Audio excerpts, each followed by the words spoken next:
क्या आपको पता है कृष्ण और कुमार की क्या कहानी है? अगर नहीं पता तो आज हम आपको बताएंगे।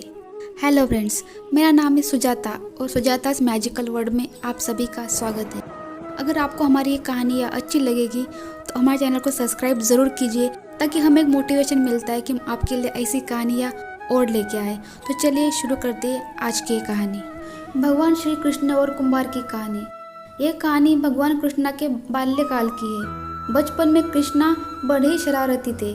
आए दिन कृष्ण के नए नए उलाहने रोज यशोदा मैया के पास आते रहते थे। इन्हीं उलाहनों से तंग आकर एक दिन यशोदा मैया छड़ी लेकर कृष्ण भगवान के पीछे दौड़ी थी। नन्हा कन्हैया आगे भाग रहा था और मैया से भागते भागते कृष्णा गोविंदा कुमार के घर में घुस गया।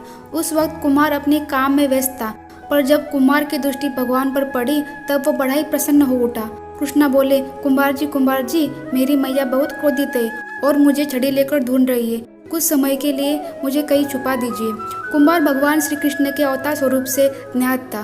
उसने तुरंत ही कृष्णा को बड़े से मिट्टी के घड़े के नीचे छुपा दिया। कुछ समय पश्चात जब यशोदा मैया ने वहां आकर पूछा, क्यों रे कुमार, क्या तूने मेरे कान्हा को देखा है? कुमार ने जवाब दिया, नहीं मैया, मैंने नहीं देखा है। कुमार और यशोदा मैया के बीच का वो संवाद भगवान श्री कृष्ण गौर से सुन रहे थे। फिर जब माता यशोदा वहाँ से चली गई तब कान्हा बोले, कुमार जी, मेरी माता यदि चली गई हो तो मुझे इस घड़े से बाहर निकालिए। कुमार बोला, ऐसे नहीं भगवान, पहले आपको मुझे वचन देना होगा कि आप मुझे 84 लाख यानियों के बंधन से मुक्त कर देंगे। कुमार की बात सुनकर कान्हा जी मुस्कुराए और बोले, ठीक है कुमार, मैं तुम्हें वचन देता हूँ कि मैं तुम्हें 84 लाख यानियों के बंधन से मुक्ति कर दूंगा। अब तो मुझे बाहर निकालो।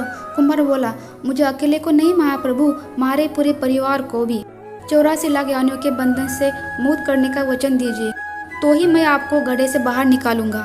इस पर कृष्ण बोले, ठीक है भैया, मैं उन्हें भी 84 लाख यानियों के बंधन से मुक्त करने का वचन देता हूँ। अब तो बाहर निकाल दो। अब कुमार बोला, बस प्रभु, एक विनंती और है, उसे पूरा करने का वचन देते हैं तो मैं आपको घड़े से बाहर निकाल दूंगा। कृष्ण बोले, अब वो भी बता दो। कुमार ने कहा, हे प्रभु जी, जिस घड़े के नीचे आप छुपे हैं उस घड़े को बनाने के लिए लाई गई मिट्टी मेरे बैलों पर लाद कर लाई है। आप मेरे उन बैलों को भी 84 लाख यानियों के बंधन से मुक्त करने का वचन दीजिए। कृष्ण भगवान ने कुमार का प्राणी प्रेम देखकर उन बैलों को भी मोक्ष देने का वचन दिया। कान्हा बोले, लो, तुम्हारी सभी इच्छाएं पूरी हो गई, अब तो इस घड़े से मुझे बाहर निकाल लो। इस पर कुमार बोला, अभी नहीं भगवान, बस एक अंतिम इच्छा शेष रह गई है, और वो यह है कि जो भी जीव हम दोनों के इस संवाद को सुनेगा उसे भी आप इस जन्म और मृत्यु के चक्र से मुक्ति कर देंगे। बस ये वचन भी दे दीजिए, तभी मैं आपको इस घड़े से बाहर निकालूंगा। कुमार की सच्ची प्रेम भावना देखकर कृष्ण भगवान अति प्रसन्न हुए और उन्होंने कुमार को तथास्तु कह दिया। और फिर जाकर कुमार ने बाल कृष्ण को घड़े से बाहर निकाला। उनको साष्टांग प्रणाम करके उनके चरणों को धोया और वह चरण अमृत प्राशन करके अपने पूरे घर में उसका छिड़काव किया। अंत में कुमार प्रभु कृष्ण के गले लगकर इतना रोया कि उनमें ही विलीन हो गया। क्या प्रभु श्री कृष्ण उस घड़े से बाहर नहीं निकल सकते थे? बिल्कुल निकल सकते थे, लेकिन ये प्रभु की एक लीला है। वो अपने भक्त को किसी भी रूप में आकर दर्शन देते हैं और उनको मुक्ति प्रदान करते हैं। अगर आपको ये कहानी अच्छी लगी होगी तो प्लीज़ इसको लाइक कीजिए, शेयर कीजिए और सब्सक्राइब करके हमें सपोर्ट ज़रूर कीजिए। बोलिए राधे राधे।